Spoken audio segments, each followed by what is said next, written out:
referred to as Nick, in a small house for a few years during college. He was my roommate for the first year, and then we decided to move out of the dorms and share the rent on a house since we both had decent enough jobs. This was both of our first times renting a place, so we didn't really know how to budget properly. After a few months, everything was okay, but it was almost a year in when we realized that this place was eating up both of our bank accounts. So the obvious solutions were to either move out or find another roommate. Neither of us wanted to leave, so we started the search for a roommate. We started by asking all of our other friends, but none of them were interested, so really the only option was to put up a post online. I made a post on Facebook Marketplace, and Nick made a post on Craigslist. Again, neither of us have ever done this, and it felt kinda weird, but we knew we didn't have much of a choice. A few weeks went by, with just a couple of responses, but none of them seriously considering moving in, before Nick shows me an email he got from someone named Sam, replying to his Craigslist post. The guy seemed legit, and the following day he came over to view the house. I should mention, he was a couple years older than us and had just graduated, but he seemed pretty nice and looked clean and everything, so we were glad to have him. He agreed to the split of rent and moved in the next week. In the few months following, Sam would hang out with us a lot, and we actually got to know him pretty well. But then all of a sudden, he became very closed off for some reason. Nick and I would barely ever see the guy, and when we did, he wouldn't even talk. He would sit in his room for the most part, with his door shut, and would only come out to get food or to go to work. It didn't bother me necessarily, I just found it a little strange. Anyways, it was around month 4 with him being there that things started to take a turn for the worst. I had just gotten home from work, and immediately as I walked through the door, Nick calls my name quietly from the living room. What's going on? He mentions that Sam was home, so to not talk too loud.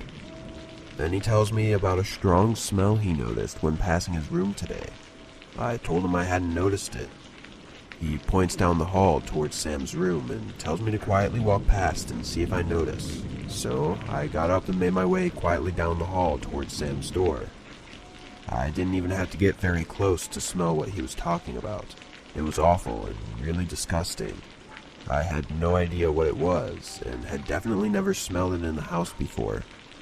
Nick suggested we ask him what it was, and I agreed. We both went to his door, trying not to breathe in too hard, and knocked. Then knocked again and again, calling out to him. He didn't answer. Nick said he was sure that Sam was in there, but after a couple more minutes we just gave up and figured we'd ask him tomorrow. It was already pretty late at this point, so we both made a quick dinner and then ate while watching TV in the living room, and then we both went to bed. The next day, I caught Sam on his way out of the house and asked him what the smell was last night. I was just taking out the trash. He quickly left and drove off. That answer didn't really make any sense to me, but I didn't want to press him too hard. I told Nick later that day, and he agreed that it was weird, but didn't know what else to do, so we left it at that. Another couple weeks go by. Again, Sam barely talked to us, but the smell had gone away by now. I got home from work late one night, and Nick and Sam were both in their rooms, already asleep probably, so I pretty much went straight up to my room and fell asleep as well. But sometime in the middle of the night, I woke up hearing some movement below my room, which was where Sam's room was located downstairs. I listened for a couple minutes, trying to figure out what he was doing, but eventually I fell back asleep. The next morning, Sam ran out of the house to go to work as usual. However, he didn't return home that night. Another couple days would go by, and he still hadn't come home. I called him multiple times, and his phone instantly went to voicemail. We were actually starting to get worried, and decided to check his room to see if there were any clues as to what was going on. His room was pretty messy, and actually kind of looked like a lot of his stuff had been packed up and taken out. I also found a pair of glasses in his drawer, with some other random belongings, which was weird because Sam didn't wear glasses. He left some clothes and all of his furniture behind though, which made us believe that he didn't just move out suddenly. Nick ended up calling the police to notify them about Sam possibly being missing, and an officer arrived that night to investigate and ask us questions. We told him everything we knew and let him look at his room. Nick also gave him a picture that we had taken together back when Sam first moved in. After that, we didn't get an update until a week later. A different detective called us and informed us that the identity of the man in the photo with us was not Sam. They said a family member recognized them as their missing son, who had been gone for almost a year. After that, the case got a lot more complicated, and we didn't have much helpful information because the guy pretty much lied about everything he told us. So after a little bit, we lost contact and stopped getting updates. As far as we were told, the man was just some regular guy that was living with his parents, who suddenly went missing for no known reason. He never came back to our house though, and I'm not sure if he was ever found. It's definitely the most interesting and creepy experience I've had though. Just knowing that I was living in the same house as someone who made up a completely fake identity and was legally missing gives me chills every time I think about it. It's pretty hard not to assume that this man was trying to hide from the police because of something he had done, or was still doing.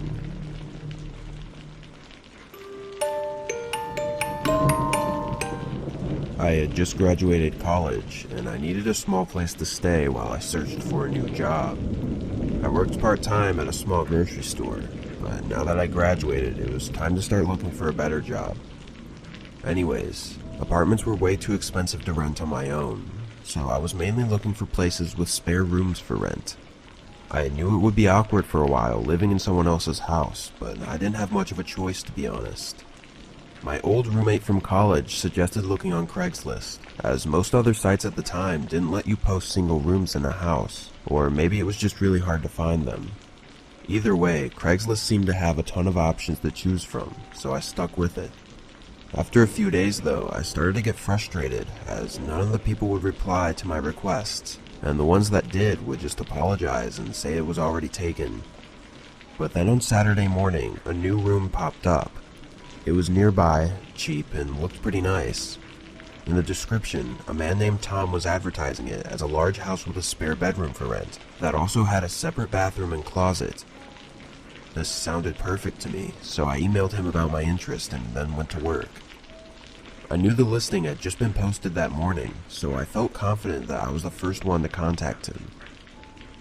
On my lunch break, I checked my emails and Tom had replied, asking me to come and view it that afternoon. I knew I'd be tired after work, but I also really wanted this place, so I agreed and we set a time. After work, I drove straight there, which was only about 10 minutes. From the outside, the house looked really nice. It honestly just looked like a regular medium-sized neighborhood home.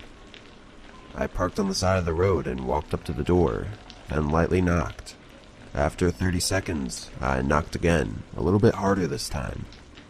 A minute later, I pulled my phone out to text Tom, but just before I sent it, he opened the door and invited me in. I immediately noticed he was sweating a lot, as if he had just finished a long workout, and he smelled awful. I didn't want to be rude or anything, so I just ignored it.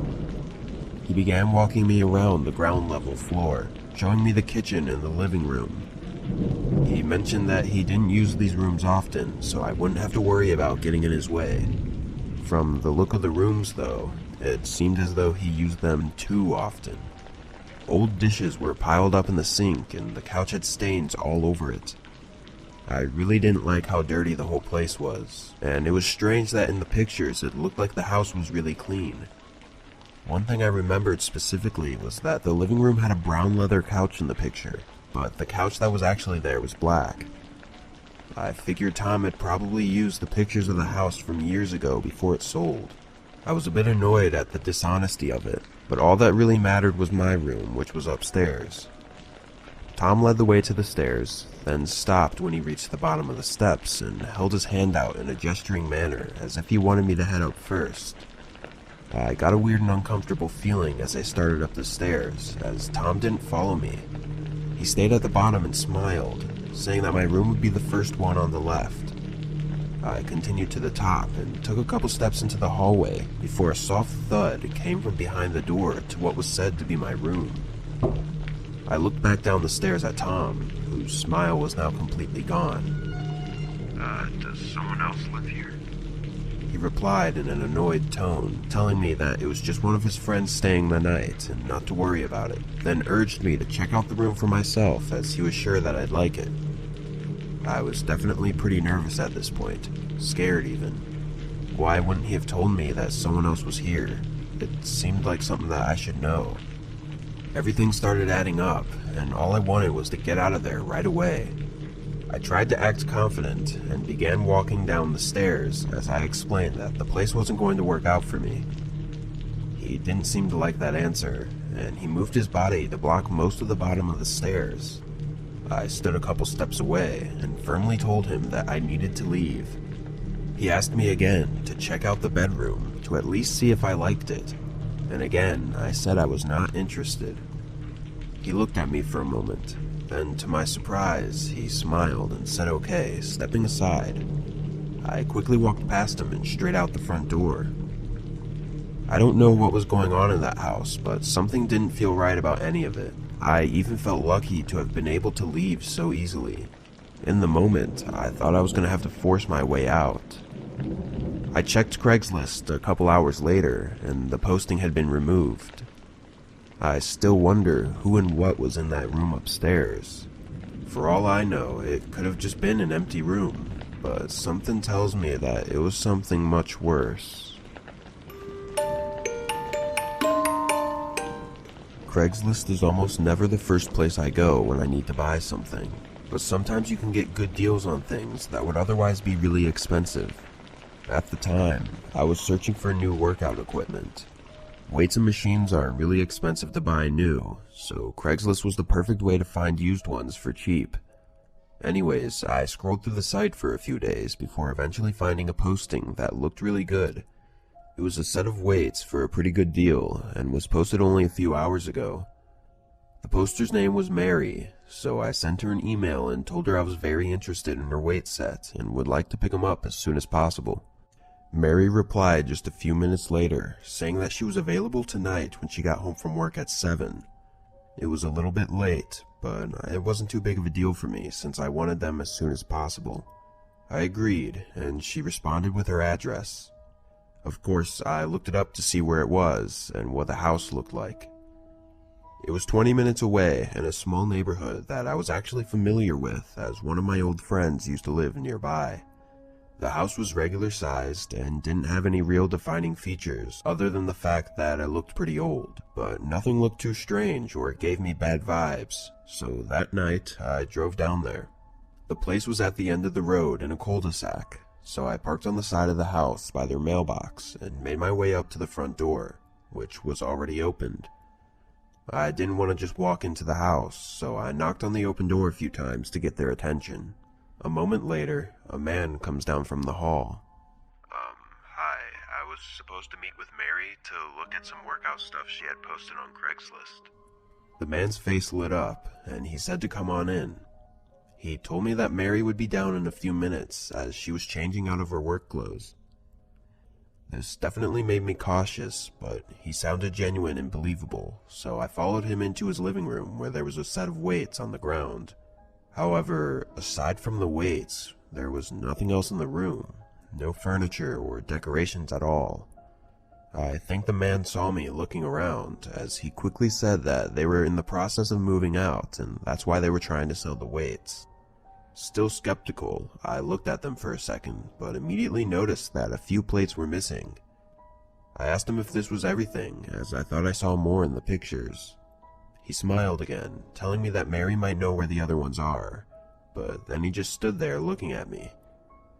I got really uncomfortable and asked him if he could go check on Mary to let her know I was here.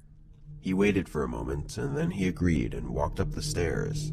I was obviously beginning to worry that Mary might not even be a real person at this point, so I listened intently to make sure he was talking to someone. After a few seconds of silence, I went over to the bottom of the stairs and looked up towards the top. The man was standing there at the top, just staring at the wall. probably waiting up there to make it seem like he actually went to ask someone. I fell into a panic, knowing now that this was all a lie and I was likely in the middle of something horrible. I started to quickly walk towards the front door, trying not to alert the man, but as soon as I turned around, I heard heavy footsteps rushing down the stairs. He called out for me to wait as I ran straight out the front door and into my car. Strangely, as I drove away, the guy ran out the front door and around the side of the house. I pulled over after driving out of the neighborhood and called the police to let them know what happened, in hopes that they could figure out what was going on. I didn't really know what the man's plan was, but I was confident enough that he was up to something.